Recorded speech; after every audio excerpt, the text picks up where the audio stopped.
Ketoso, welcome to a new program.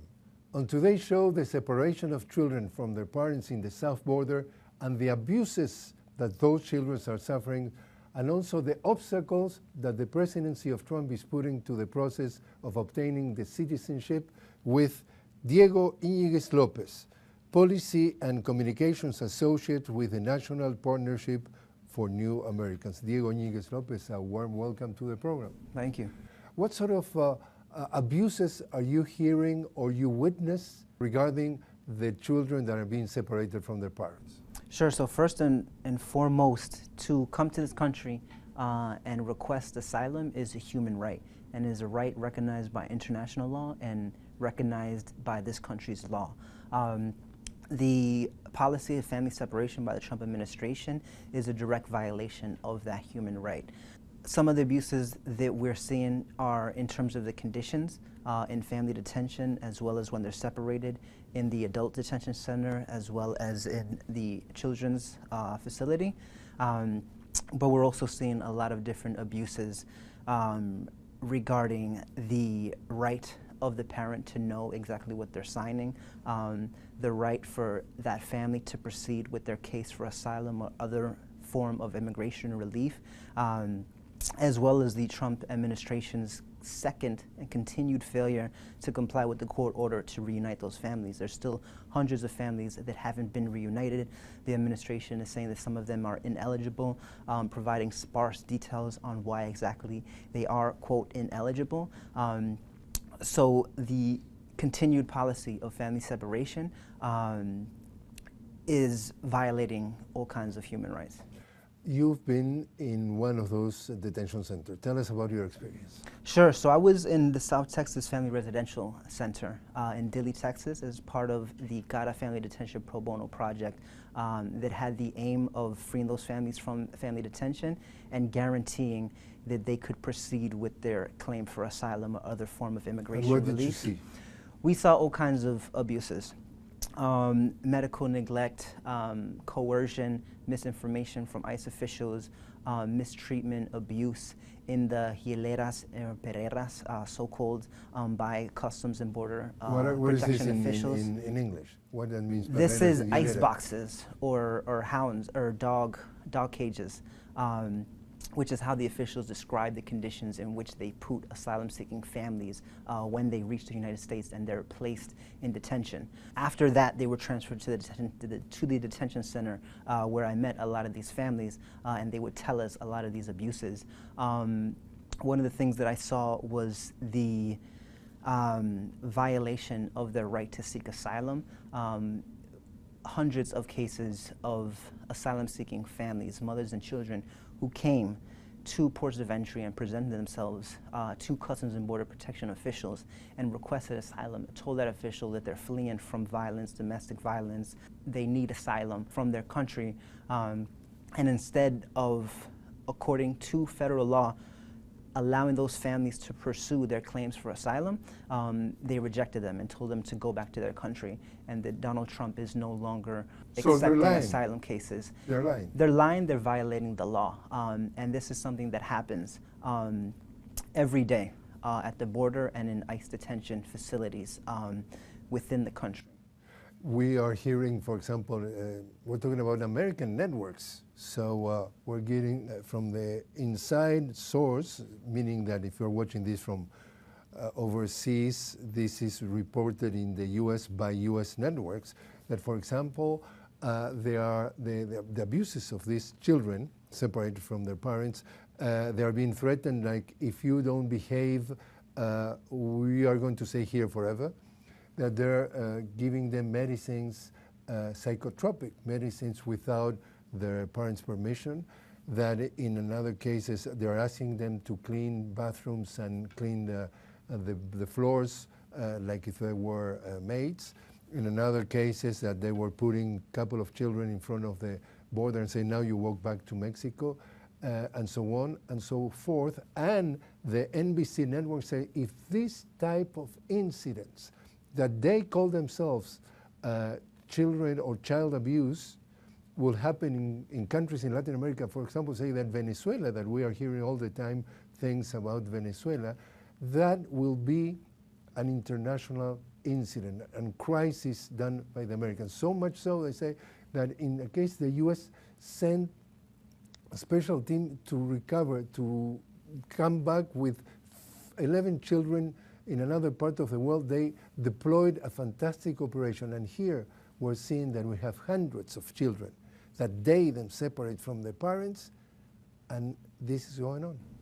What's going on? Yeah, so what we're talking about is separating families. And some of these families that are reunited, they're placed in family detention. There's no way you could do that humanely. These families, if you hear their stories, they're surviving domestic violence. They're trying to be recruited by gangs. Gang members are trying to recruit their children as young as 7, 8 years old. They're not coming to this country for a vacation. They're coming because their lives are on the line, their and their children's. And in arriving to this country, they're receiving a second trauma by their treatment from the United States government. Family separation and family detention is not something that can be done humanely, and these stories are going to continue to come out. This is part of what is called the tolerance zero policy that implemented by what is Jeff Sessions or the presidency of Trump. And the idea is to, in their mind, to deter people coming from the south border to come with the papers and not in rule. But the reality is that they're still coming at the same pace or more. So if that will be the issue, this is a failure, is it? It is a failure in that it did not prevent families and other immigrants from coming to this country. Unfortunately, it was a success in terms of the trauma and the abuse that it placed on those families. And in some of the cases, we're talking about large figures, just in general terms, about 2,500 children under the age of 17 being separated from their parents, but about 700 of them, they were decided that they're still not reunited, even though they already passed the date that they were supposed to be reunited. And in many cases, the parents has been already sent back, deported. We're talking about more than 400. But in another cases, in a few cases, they decided that given that the parents have, if you want, some background problems, that they have been committing crimes, they, meaning the U.S. authorities, decided that they are not going to give them back ever to the parents and give them in adoption or in child care situations. So giving children in adoption and not giving back to the parents is what, a crime? So what we're seeing is a crisis that was created. It was manufactured by the Trump administration. The children that you're talking about, they were not orphans. They came with their parents, and they were separated by this administration. And from that, you're going to hear case after case of abuse, of crimes, of the failure of this country to respect the dignity and the human rights and the right for those children to be with their parents and their parents to be with their children. Could be punished by any law, international law. Why we hear more and more why the United Nations is not doing something? Because they see that, as you said, human rights abuses, child abuse, and the international community is doing nothing? More is needed from our own government and from the international rights community, for sure. On Monday, President Trump tweeted, as he does many times a day, and more than 30 times during this past weekend, that they were needing the votes of the Democrats in order to implement the security plan that will give some safety in the border. And they said we have to stop with that policy of lottery of visas and also catch and release policies. He said we have to implement a policy that we base our immigration on merits, so the best people could come to our country, and if not, I would feel comfortable to shut down the government by the end of September, just a few weeks before the midterm elections. So it's a threat. What do you think that is going on here? Well, unfortunately, it's not just tweets.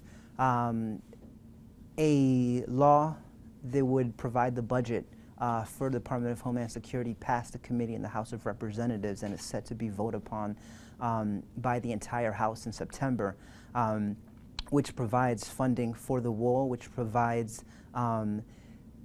funding to detain the most amount of immigrants that ICE has ever detained in its history, and to hire more officials to enforce immigration laws and separate more families. Trump's tweet was to support that and to create the political atmosphere to further his agenda and his attacks against immigrant communities in this country. So one of the readings was he's implemented in a very tough way that tolerance zero policy that separate families.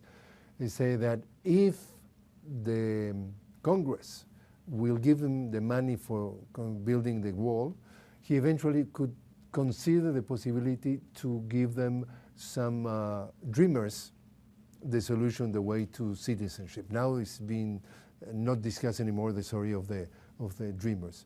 But on top of that, now there are some readings that he's doing that in order to try to get the money for the wall, to, if you want, instigate their base of voters to go to the polls on midterms in order to try to avoid a shellac from the Democrats in the midterms election. Do you think that this is also politically motivated? So with the Dreamers, what we're seeing is another artificially manufactured crisis by the Trump administration.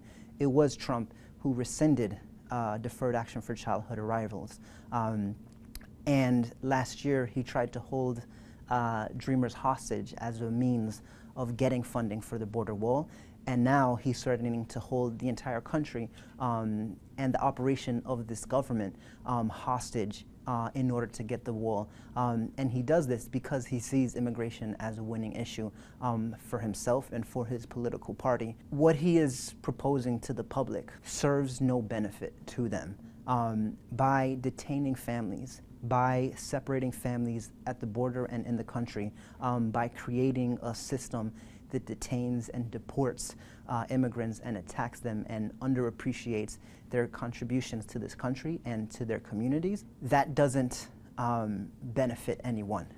That doesn't help with education, with healthcare, with the needs of the country and with the needs of people in this country. It's a political issue for his advances, but unfortunately it violates all kinds of human rights, all kinds of rights to dignity, creates abuse after abuse, and does nothing to advance this country. The critics say that he's continued to exacerbate the policies of racism, xenophobia, and also white supremacy. You agree? I do, yes. In addition to funding the wall, in addition to funding ICE and more detention beds and more deportations, he has also been targeting visas. He's also been targeting what he calls family migration, and he's also used USCIS as Which a means. Means what, USCIS? United States Citizenship and Immigration Services, as a means of advancing his agenda against immigrants. And precisely, you were writing a report that you call it Second Wall. Tell us about it. Sure. The second wall is the backlog of citizenship applications before USCIS, which as of the end of March 2018 was over 753,000 applications of immigrants who have been in this country for years, if not decades, have come in search of a better life, have contributed a lot to their families, to their friends, to their communities, to their economy. And now, in accordance with what was envisioned by the founders, what was created by the Constitution and was codified in federal law, they have tried to go through a process to become citizens, as Americans have done since the beginning of this country. But USCIS, under the Trump administration, is preventing over 700,000 immigrants from becoming citizens, from becoming voters, and from receiving protection against the attacks that the administration is waging against immigrants. Do you think that it's negligence or is done on purpose? Best case scenario, it's bad, inefficient government that's not accountable to the public. Worst case scenario, it's a form of voter suppression that's becoming more and more a part of the administration's attacks against immigrant communities. Now the administration is proposing to the Mexican government, precisely to the President Peña Nieto, who is almost ending his term, because by December 1st is going to come a new president, to sign a deal with the U.S., and they're ready to put $800 million for the Mexicans to control the southern border, and also to take care of the social issues about the immigrants eventually coming from Central America, education, and also social services. So in a way, to become the police for the U.S. being paid in dollars. What do you think? It would not be the first case where the United States outsources immigration enforcement to Mexico in violation of the human right to seek asylum for mostly Central American refugees. But eventually, do you think that that could lead to what? To small immigration? Because the issue here is that the people who are fleeing Central America say the conditions are so awful that we're going to continue to live, because it's between being killed in many cases by the gangs, or being raped in many cases by the gangs in case of females, that we are going to do whatever it takes to come to the north. So putting some money in the south border of Mexico or separating families in the border of the U.S. is not going to change the motivation. Yeah, I agree. The abuses and the enforcement-heavy approach the Trump administration has taken, and other administrations prior to it, are not going to be successful in addressing the issues in Central America.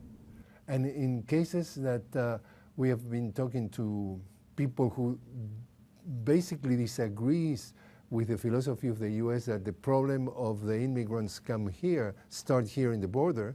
They said, for example, in the case of the gangs were inspired by the gangs in Los Angeles, where the Central Americans went at the very beginning of when was taking place a civil war in their countries, and they learned to be a gang member, and then they were deported to the Central American countries where they replicate the thing. And on top of that, for example, the drug trafficking is being done because 50% of the consumption of cocaine of the world is done here by 5% of the population of the planet. So if it wouldn't be that consumption of drugs, would not be all that.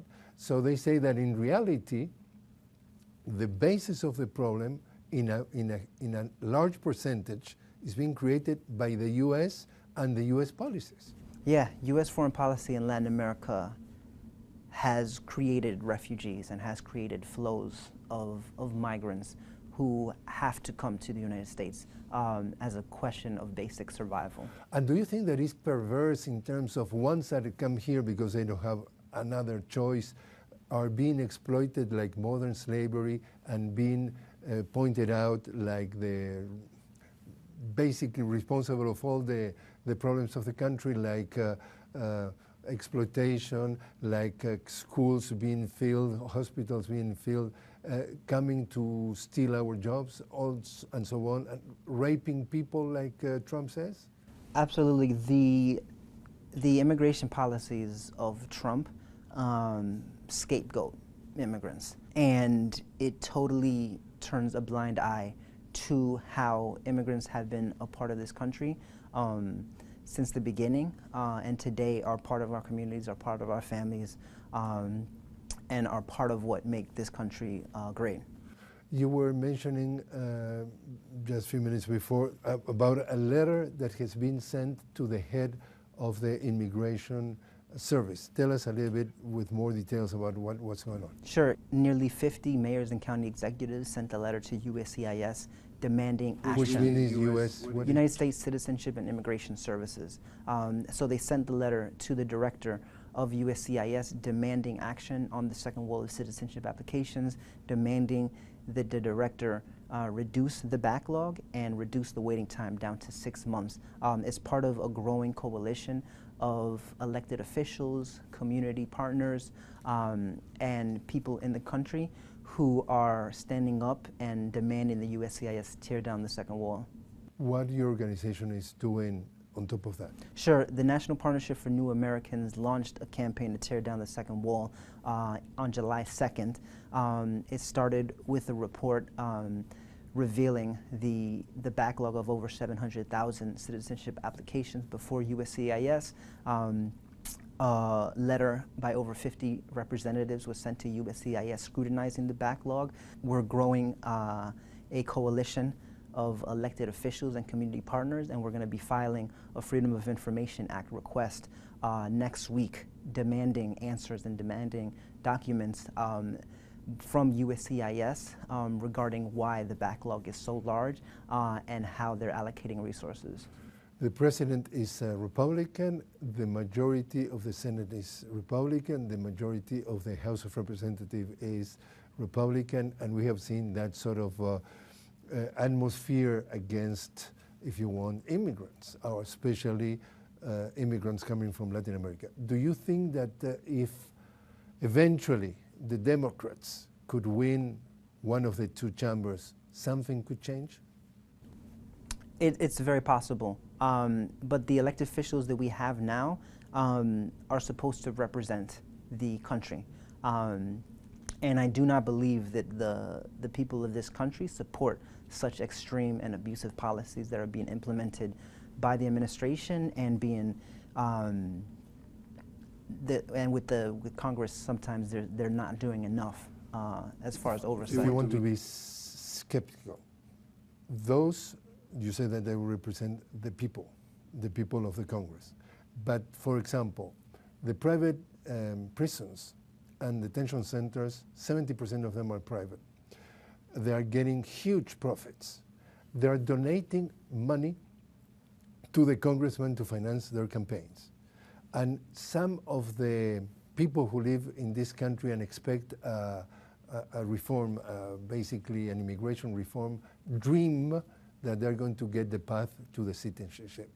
How they're going to be realistic if these guys that are being sponsored by the money of the detention centers to keep thousands of people in detention are going to vote in favor of an immigration reform that will finish the beds being occupied by immigrants with no paper. Right. Well, private corporations definitely have a major influence.